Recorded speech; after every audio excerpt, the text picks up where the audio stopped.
Gusto ko lang ipahayag ito dahil napakasama at kalunos-lunosan nangyayari sa ating bayan.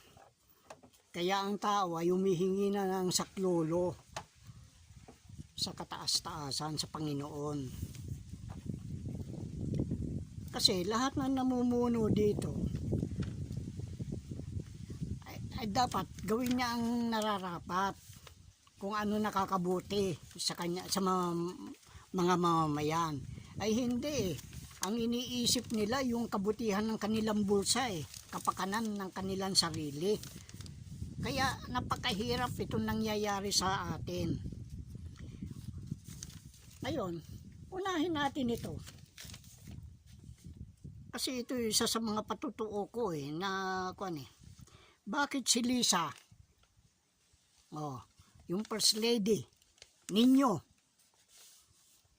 ay siya, at saka si Romualdez, yung Speaker, kuno, ay sila ang namimili ng mga dapat iupo, hindi winala nilang karapatan yung Panggulo, yung original na anak ni Marcos. Kasi hindi naman talaga kanyan hindi tunay yung kumandidato, iba kaysa dyan na sa nakaupo. Hindi niya kilala yung mga tao, hindi niya alam ang mga pag-uugali. Kaya ipinagkatiwala niya ang pamimili dito kay Lisa at saka kay Romualdez.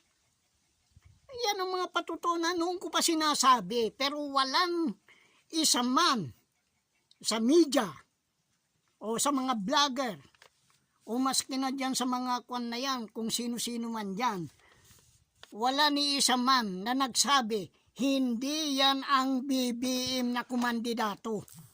Yan ang tunay na anak ni Marcos, yung original.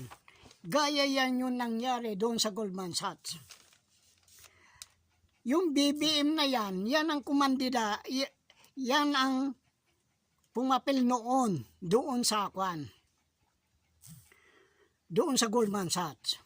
Ngayon, para mapalitaw nila itong tunay na anak ni Marcos, pinaupo siya doon. At itong naman BBM na ito ay idinestino sa South America, doon sa lugar ng mga cartel, drug cartel, upang magbenta ng mga second hand na mga computer at saka mga spare parts ng computer. Yan ang naging papel niya. Kaya naging kwan yan doon. Doon siya naging addict.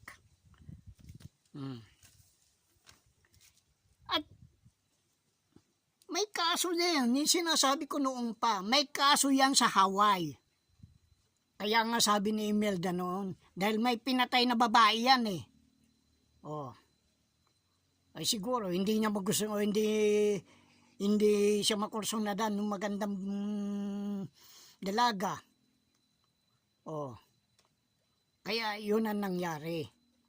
Pero yung anak ng Duque, hindi totoong pinatay yun. Palabas lang yun.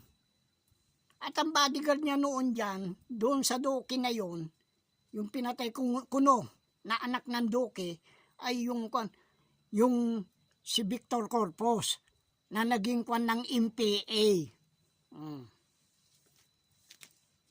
Kaya masalimuot.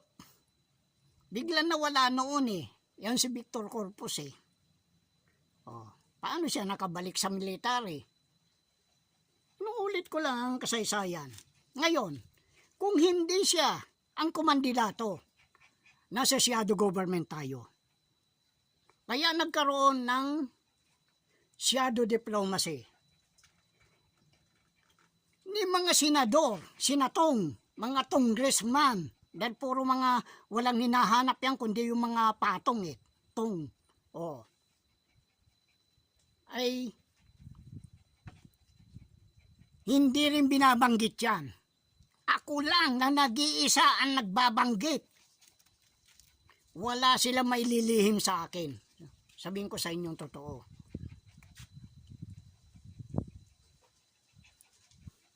Dahil nga dyan sa ako na yan. Kaya nagkaroon ng shadow diplomacy. Ang ibig sabihin ng shadow diplomacy ay kung ano ang yung original na anak ni Marcos, katulad yan sa Amerika. Pero bakit hindi sinasangsala ng mga congressman, mga senatong, mga tonga, yang pagkukan niya ng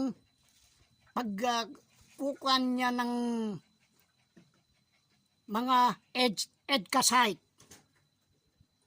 Bawal na bawal yan sa konstitusyon natin. Kaya nga pinalayas yung mga Amerikano na yan eh.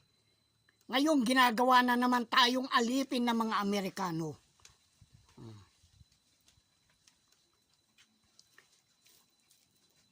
Kaya paano yan ngayon? Wala.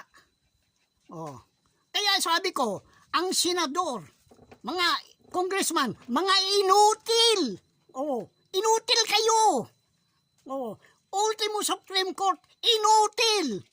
Oh. Mga husgado dito, mga inutil.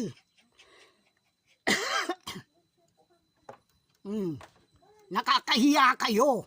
Karumal-dumal. Oh. Kaya nga nagkaroon ng dayaan ng eleksyon upang mapaupo nila yan dahil alam nila napakalapit ko na mabuksan sana yan. Oh. Ano ngayon ang pangyayari? Gumagawa sila ng mga kwento-kwento. Na may pinalalabas silang tao na sila mag-aangkin. Sila daw. O di, inyo. Problema ba yun? Sa akin, kung inyo, di kunin nyo. Eh paano kung hindi nyo makuha? Yan ang sinasabi ko. Lalo na yung Helen na yan. Itong araw na ito, ang sabi, magkukuha na. O, di kunin mo. Kung talagang iyo, yung Lady Main, sabi, 16 din. Kasi, sa mga ganyang paraan, ay, kailangan natin ang patutuo. Yan ang nasa Herb Documente Philippine na inisyo ng Swiss Embassy dito sa Maynila. Kaya nga lahat ng ni Marcos declassified na sa International Court of Arbitration. Kasi natataranta na sila. Pati Amerika. Ngayon, anong ginagawa ng Amerika? Bakit humihingi na naman ng ibang lugar upang pagtayuan nila ng military base?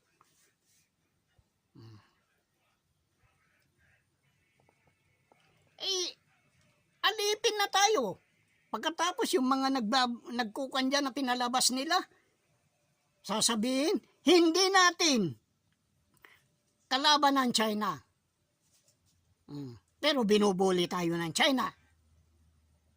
Hindi natin kalaban ng Amerika. Pero bakit humihingi sila ng karagdagan lupa na pagtatayuan ng base dito? Ilan na yan? Kung siyam-siyam na. Gusto nila magkaroon pa. Bakit? Yan ang katanungan dyan. May gulo ba? Eh magkakutsaba naman yan China at saka Amerika eh. Si Duterte sa China. Si Marcos sa US. Kung wari, magkaaway. Pero wala yan. Puro conspiracy theory yan. Mga palabas, moro-moro. Yan ang sabihin ko sa inyo, totoo. Moro-moro lahat yan.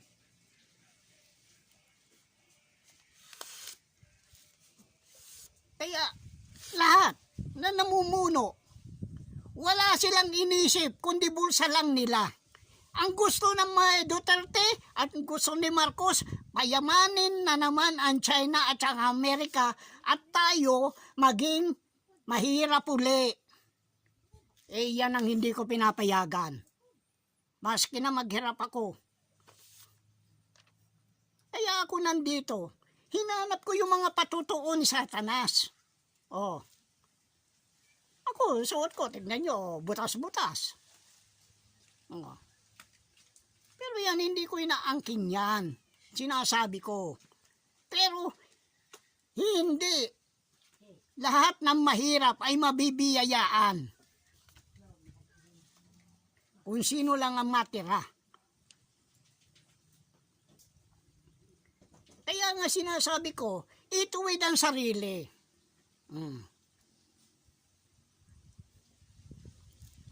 Ang gusto nila, lahat mabiyayaan. Yung mamamayan ng China, yung mamamayan ng Amerika, yun ang mabibiyayaan. Paano dito sa Pilipinas?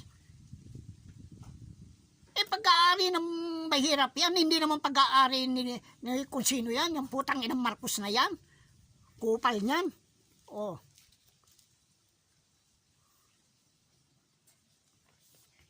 Lahat, oh. Lahat na lang ibinebenta. Mga lupa, mga inchik na may-ari. Yung mga malalaking tao na yan.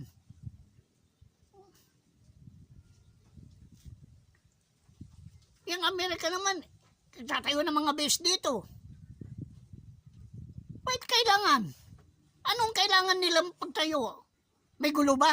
Sila lang naman ang gumagawa ng gulo eh. Kakutsaba ang Maharlika General.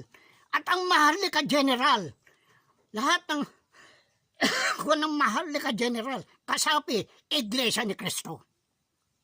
Sabihin ko sa inyo ang totoo, hindi ako natatakot sa kanila. Sa mga pera-pera na yan, ipinagkakanulo nila ang sarili nilang kababayan.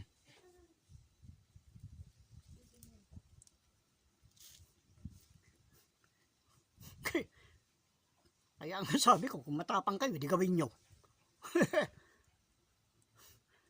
Ako, nag-iisa lang ako.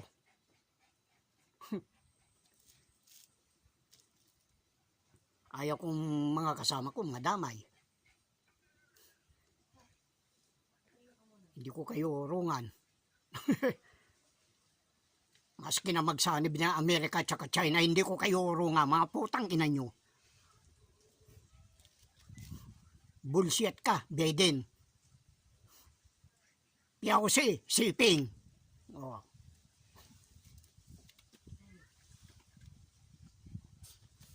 Kasi, yan ang hirap niyan. Mga inchik na yan, ipapangalan nila sa mga kamag-anak nila. Oh. Mantakin mo, itong lugar ng Kailungutan, noong 2019, may nakita ako, inaalok ng DENR ng Maria Aurora ang lupa ng Kailungutan. Ibinibenta nila 118,000 yata yun na hektarya.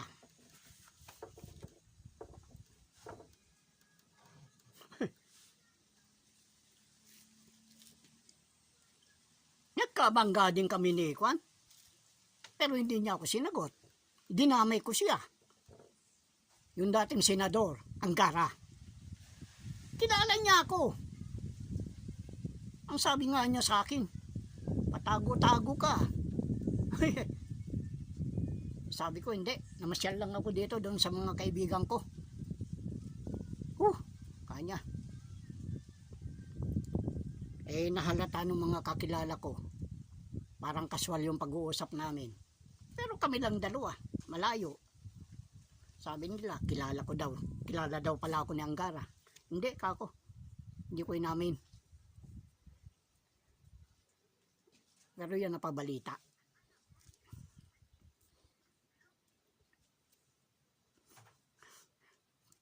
Mantakin mo, lupa ng ancestral land, ibebenta nila.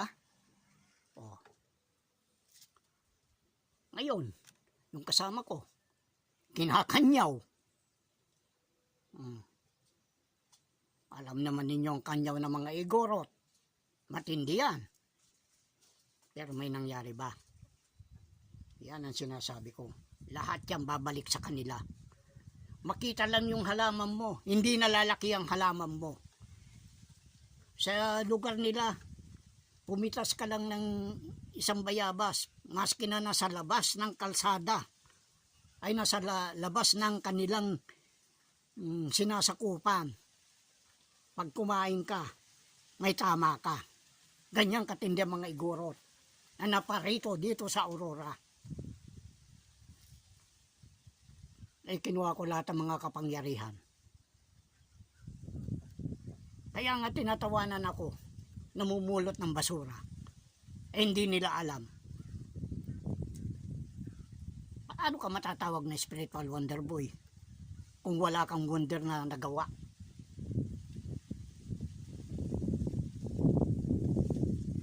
Yung kinalagyan, yung kinunang ko ng lock pattern,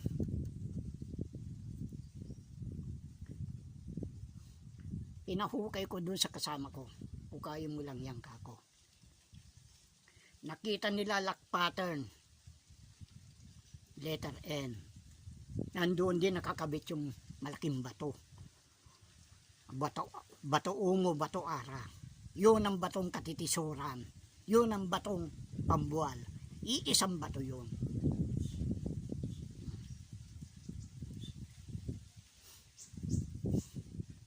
Balikan natin itong kwan na ito. Nakakaawa talaga ang bayan. Mantakin mo. Halos sakop na lahat nila ang mga lupain. Mga inchik. Ito namang mga Amerikano, ang kwan nila, yung mga kwan. Yung mga base naman ang kinukwan nila. Bakit magkakaroon ng base? Oh, kung wari, pagkatapos itong kung na naman, 10-dash line na. Hindi na yung 9-dash line. Inangkin na nila. Yung nandoon, yung kung saan yung ayungin. Akala kasi nila, ganun lang kadali yan. Itong mga Amerikano, ang hinahanap, mga ginto, mga treasure. Kaya sila nagkuka ng mga edsakay. Oh. Ito naman China, ang hinahanap, deuterium. Makikita ba ninyo yan?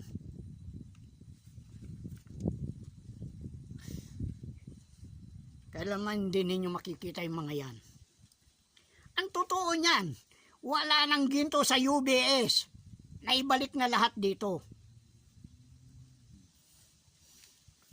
Paano nyo ngayong, anong gagawin ninyo? Oh, hinahanap ng Amerikano yung mga treasury ban para umiwas sila magbayad. Kaya yan ko ng breaks, palabas lang yan. Ano ba ang CIA? Eh CIA, yan ang kwan ng Pentagon. Ano ba ang Pentagon? Kaya nga penta, 5. Ano yung 5 na yon? Yun ang pinahiram ni Marcos na tigdo 12,000 tonelada na ginto. Oh. Kaya nga sabi ko, sila ang nakinabang, hindi itong bayan. Oh, pagkatapos nagpapaalipin tayo sa ibang bansa, OFW. Oh. Kasi sabi ng mga yung kakilala ko noon, nakalimutan ko na itong pangalan nitong tiga Netherlands nito eh. Bakit hindi kayo mag-default ng utang nyo? Eh, pinag-isipan ko yon. Textile engineer ito. Nakabase sa nakabase sa Hong Kong. Eh, sabi niya, pwede naman kayong mag-default ng utang nyo eh. Eh, ngingiti-ngiti ako. Eh, alam ko kasi walang utang eh.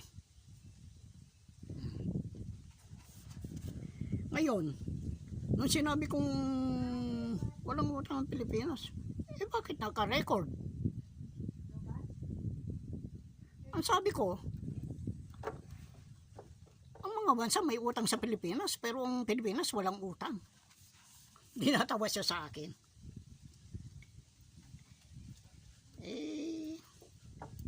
Kung hindi ka maniwala ka, kung nasa iyo yan. Katwiran mo yan, karapatan mo yan eh. Gagalang kita kung yun ang katwiran mo. Kung yung katwiran ko naman, paano? Kaya yung Pentagon na yan, 5. Penta, 5. Oh, Group of 5. Kaya yan CIA, dito umiikot. Kung wari may mga Cold War yan. Pero puro palabas lang yan.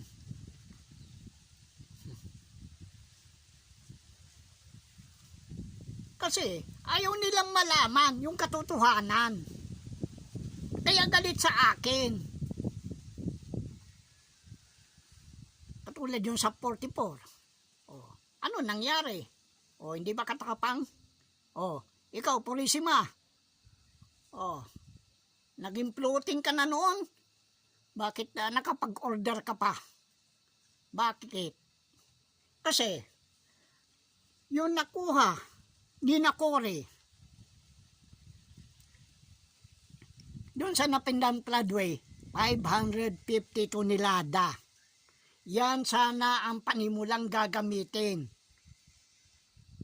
Ngayon, ayaw naman no ikinarga sa barko ng Amerika para dalhin sa Amerika upang ilagak doon. Hindi na ilagak sa Central Bank. Nung naikarga na sa barko yan, ang sabi ng Amerika, sapat na yan pambayad ng utang nyo. Si Benigno Aquino ay kanyan, isa sa nagtatag ng martial law. Kaya makikita yan doon sa salitang Piera, Fort Piera. Ang sabi ni Cory at saka ni Piping Kuwangko, walang utang ang Pilipinas. Bakit kailangan namin magbayad? Dahil sa ganyan, nagkaroon ng ipitan. Ang ginawa ni Hunasan, nagrebelde siya laban kay Cory. Palibasa, sa salitang Bicol, doon sa Sorsogon, hunason. Ano ba hunason? Magnanakaw. O, hindi ba hunasan? O, nung susugurin ka, ewan ko kung nakalimutan ko ang pangalan ng major na yun, kung si Marinas. Binangga yung pader ng Campaginaldo, susugurin ka, ang nakialam dyan. Ito si may kernel eh. Nakalimutan ko na Charles Di Parito ng Amerika eh, na nakabase sa US Embassy eh.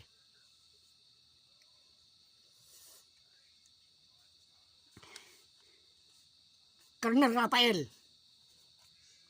hinarangan niya.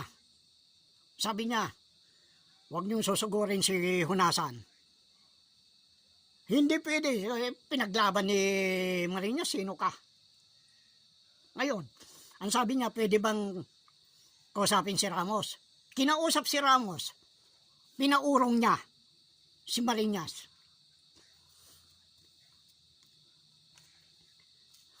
Kaya nga yan ang sinasabi ko.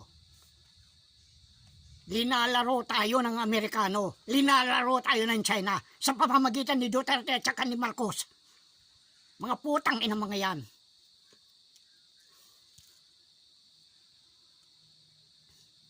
Kaya ano nangyayari sa bansa natin? Ibinebenta na tayo.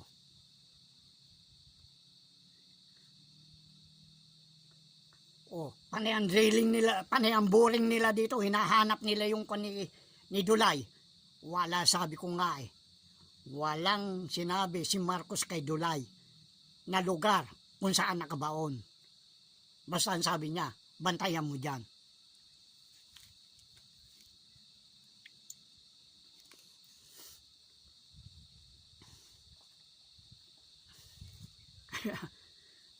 Natatawan na lang ako dito sa mga tao na ito eh. Wala kayong magagawa. Sabihin ko sa inyo ang totoo. Ikaw, lalo na ikaw putang ina mo Marcos ka, wala kang magagawa. Minumura ng kita, hindi ka pa pumapalag. Panggulo ka. Oh, ikaw Duterte. Oh. Kaya mga at yung puta, mantakin mo. Pati mga inchik na kaupo na sa mga sa mga ng opisina ng Pilipinas, yung sa matataas na katungkulan. Diyan mo makikita, alipin na tayo. Sila pang matapang. Kaya yung Amerika na yan, sinabi ko yung Afghanistan, hindi Afghanistan yun na gusto nilang dalhin dito, kundi yung Wagner. Pagkatapos sasabihin nila, naklasikwan sa yung namumuno ng Wagner doon sa Malaysia. Eh hindi, andun lang sa Caribbean eh.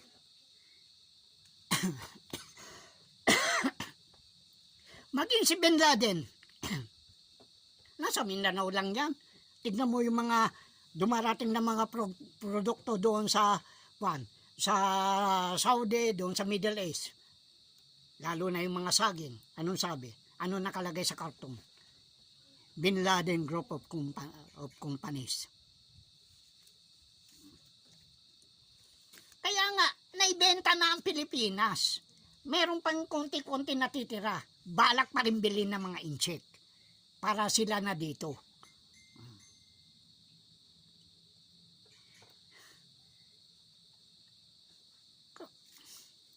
Kaya nga sabi ko, kung nasa shadow government tayo, kawawa tayo. Labag yan sa United Nations. Isang charter ng United Nations. Anong ginagawa upang makaiwas ang kano dahil sa kahihiyaan nila, dahil sinulatan ko. Oh, si Guterres, kung hindi masunod ang gusto ko, pasensyaan tayo, kalimutan na natin yung mga balak na yan. Kaya pinipilit niya yung Sustainable Development Goal na dapat i-apply na. Dahil sinabi ko sa kanya noon pa, hindi kontrobersyon ng Group of Five ang pondo ng United Nations, kundi pondo ng Pilipinas, nang gagaling sa mga kayamanan ng Pilipinas, sovereign wealth.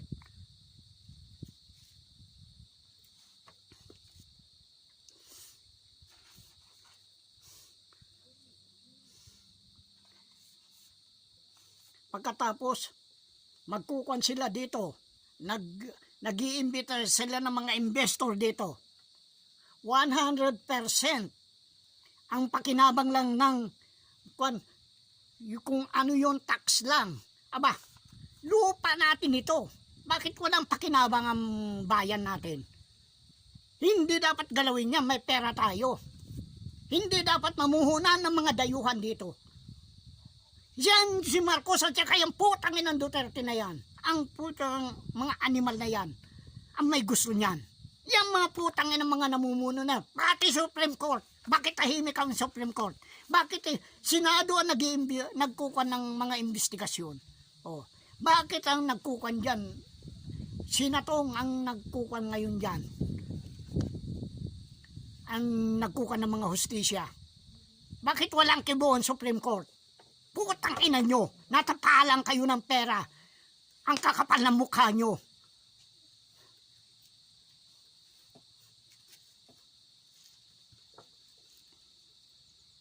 Gumagawa kayo ng batas para sa inyo lang yan. Hindi para sa kapakanan ng mamamayan. Mga animal kayo.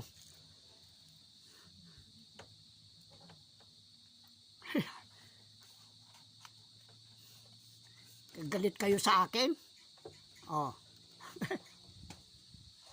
Gusto nyo payamanin na naman ang China at saka Amerika? Baksak na silang dalawa. Obligado kayo ngayon magbayad.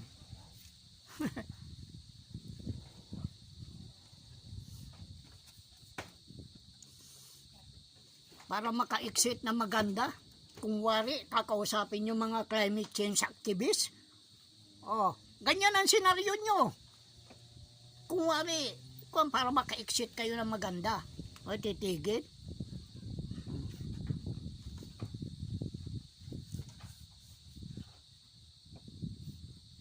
Ang takim mo. Tayo, nag-i-import ng bigas. Kilala tayo, pinakamagandang klima, pinakamagandang lupa ang Pilipinas. Itapon mo yung buto dyan, tutubo. Sa ibang bansa, kailangan alagaan. Kaya, pagkatapos tayo, mag-i-import, number 1. Kaya nga yung putang inang Marcos na yan, yung putang inang original na anak ni Marcos, ayaw niyang umalis sa Department of Agriculture dahil marami may smuggle siya. O, kupal ka.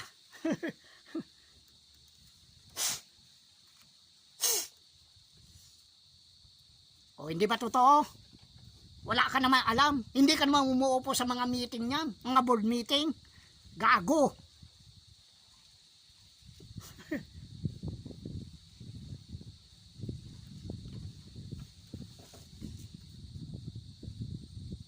Ayun, nandyan na sa akin yung mga patotoo.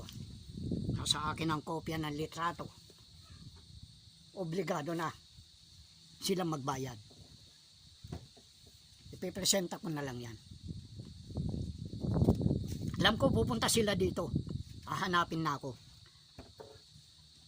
Pero hindi ko bubuksan yan hanggat may mga politiko nakaupo dyan. Gusto ko auditin sila kung magkano ninakaw nila. Mga putang inang magnanakaw na yan. Mantakin mo, magnanakaw na, nanalo pa. Kasama yung mga yan, yung mga senador na yan na manandaya sa eleksyon. Anong alam ng putang inang Padilla na yan? Pinagtatanggulan China? Kupal mo. Doon ka sa China kung gusto mo. Huwag dito. O, yung kumulog.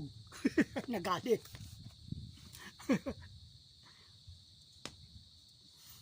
Dahil kayo, wala kayong malasakit sa kababayan nyo. Wala kayong malasakit sa bayan ninyo. Lahat kayo. O ikaw, Gatchalian. Inchik ka rin. Plastic king. Hindi nagaganang plastic mo. Dahil magtatayo na dito ng sariling pabrika ng papel.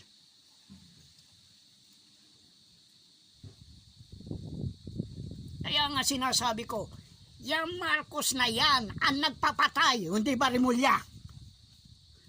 Ang nagpapatay. Hanapin ninyo, baka Iglesia ni Cristo is kanyan. Pumatay dyan. Sabihin ko sa inyo ang totoo. Kaparehas ninyo Iglesia, talo-talo kayo. Kupal nyo. Makakaya kayo. Ang sabi ng Panginoon, huwag papatay, bakit kayo pumapatay?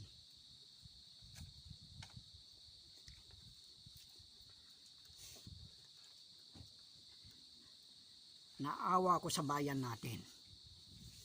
Pero talaga, binebenta na tayo. Kaya gusto nila